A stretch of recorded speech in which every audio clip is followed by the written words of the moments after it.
Bismillah, Assalamualaikum warahmatullahi wabarakatuh. Kaifa halukum jami'an? Apa kabar anak-anak ustazah semua?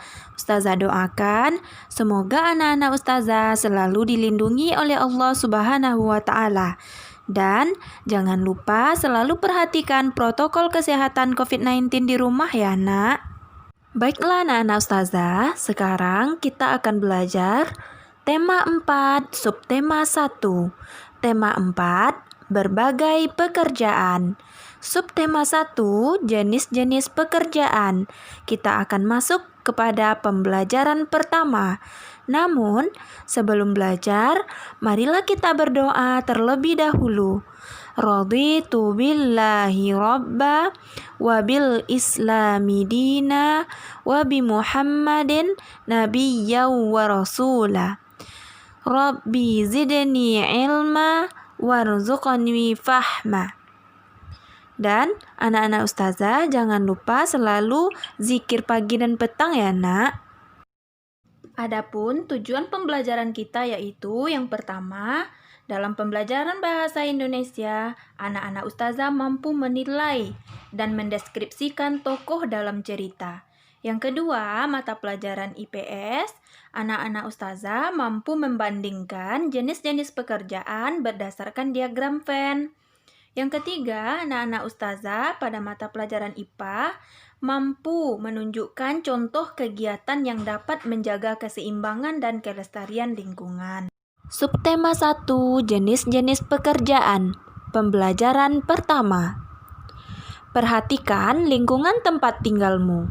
Apakah kamu tinggal di daerah pegunungan, di dataran rendah, ataukah di wilayah pantai? Bagaimana jenis tumbuhan yang terdapat di sana? Pekerjaan apa yang ada di sana? Untuk memahami, ayo kita pelajari lebih lanjut. Ayo membaca. Ketika liburan tiba, Lani mengunjungi kakeknya. Kakek Lani tinggal di daerah pegunungan. Udara di sana terasa sejuk, berbeda dengan udara di tempat tinggal Lani. Setiap pagi, Lani tidak pernah bosan menemani kakeknya berjalan pagi. Tempat tinggal kakek Lani dekat perkebunan teh. Kakeknya sering mengajak Lani berjalan-jalan mengitari perkebunan teh.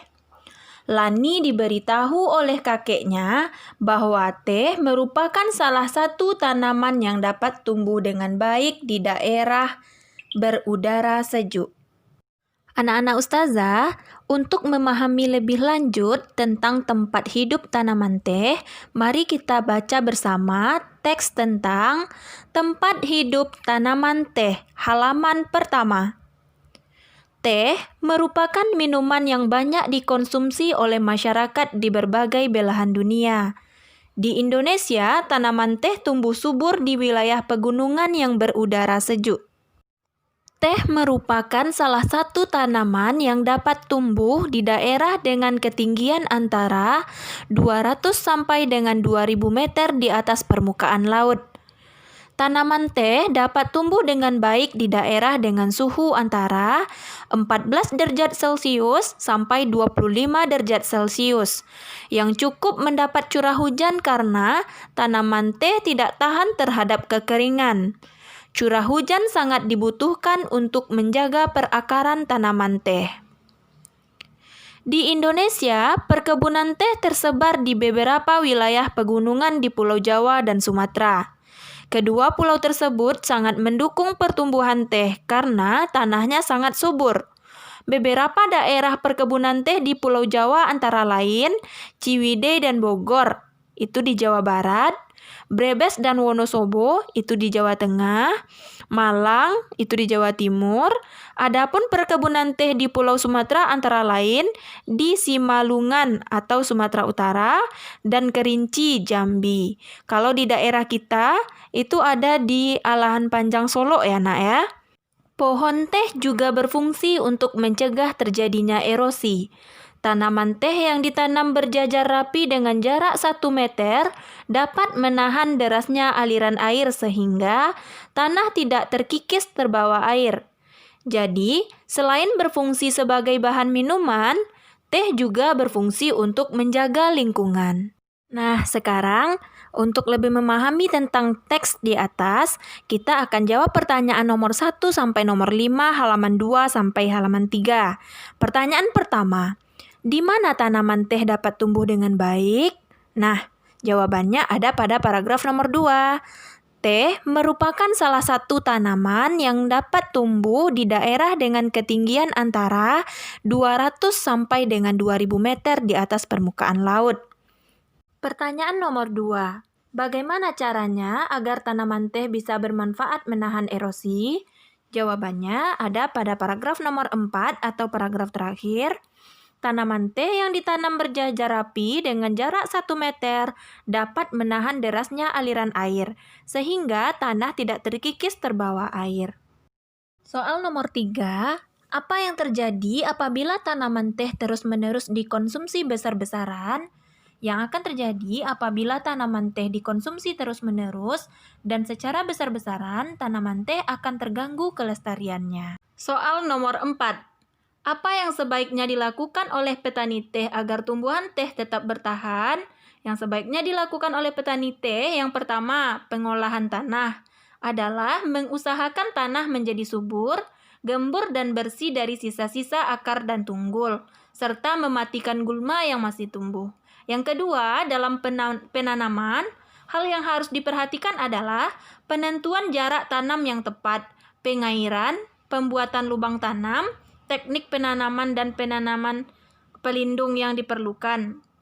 Selanjutnya, di dalam budidaya teh, tanaman harus bersih dari gulma dan dilakukan pemangkasan agar tanaman tidak terserang oleh penyakit. Soal nomor 5. Apa yang dapat kamu lakukan agar tanah yang digunakan untuk menanam tetap subur? Yang harus kita lakukan adalah setiap tanaman yang kita konsumsi harus dijaga kelestariannya. Tanaman teh dapat dijaga kelestariannya dengan pemberian pupuk dan perawatan tanaman yang teratur. Jadi, apa kesimpulan dari teks tersebut? Kesimpulannya adalah setiap tanaman yang kita konsumsi harus dijaga kelestariannya, baik itu juga tanah yang ditanaminya. Tanaman dan tanah adalah sumber daya alam yang harus kita jaga keberadaannya. Penggunaan yang berlebihan akan merugikan kita. Nah, sekarang kita akan coba membuat peta pikiran yang berisi informasi tentang pentingnya menjaga keseimbangan alam dan kelestarian sumber daya alam bagi manusia. Pada halaman 4, coba Ana Ustazah lihat ada sebuah pertanyaan pada peta konsep atau peta pikiran tersebut. Mengapa menjaga keseimbangan alam dan kelestarian sumber daya alam penting?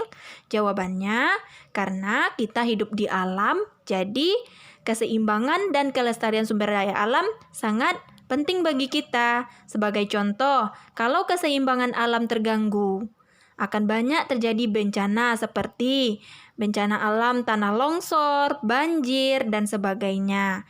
Nah, untuk cara-cara menjaga keseimbangan dan kelestarian sumber daya alam tersebut sudah Ustazah rangkumkan di sini. Yang pertama, kita bisa melakukan reboisasi atau penghijauan. Kedua, tidak meninggalkan api saat meninggalkan hutan. Yang ketiga, penghijauan daerah aliran sungai. Yang keempat, penggunaan BBM yang bijak. Yang kelima, mendaur ulang sampah organik dan anorganik. Keenam, menghindari teknik ladang berpindah. Yang ketujuh, mencegah terjadinya pencemaran air. Yang kedelapan, menanam pohon sebanyak-banyaknya. Itu merupakan 8 buah cara yang kita rangkum untuk menjaga keseimbangan alam dan kelestarian sumber daya alam, agar kita masih bisa tetap menghirup udara yang bersih, tidak terjadinya bencana alam seperti tanah longsor, banjir, kebakaran hutan, dan sebagainya. Banyak masyarakat yang menikmati teh, akan tetapi tahukah anak-anak Ustazah bagaimana proses pembuatan teh? Mari kita amati gambar di bawah ini. Yang pertama, di perkebunan teh ada lahan teh. Kemudian ada orang yang memetik daun teh. Kemudian di pabrik itu diolah, kemudian dibikin kemasan lagi ya nak ya. Nah, untuk mengolah teh menjadi minuman banyak jenis pekerjaan yang terlibat. Ada penanam teh, pemetik teh, penggiling daun teh, dan pengemas teh. Pada kelas 3 kemarin, anak-anak ustazah telah belajar mengenai jenis-jenis pekerjaan. Nah, jenis pekerjaan yang kita pelajari di sini ada dua, yaitu ada jenis pekerjaan yang menghasilkan barang dan ada jenis pekerjaan yang menghasilkan jasa. Nah, tugas anak ustazah sekarang adalah membandingkan dengan diagram Venn yang ada pada halaman 5. Jadi tugasnya adalah membandingkan jenis pekerjaan yang menghasilkan barang 5 buah dibandingkan dengan jenis pekerjaan yang menghasilkan jasa 5 buah. Pada sebelumnya kita telah menjelaskan bagaimana pentingnya alam bagi kita, bagaimana pentingnya menjaga sumber daya alam untuk kebutuhan manusia. Nah, tanaman memberikan manfaat bagi manusia. Apabila tidak berhati-hati dalam memanfaatkannya, tumbuhan akan punah.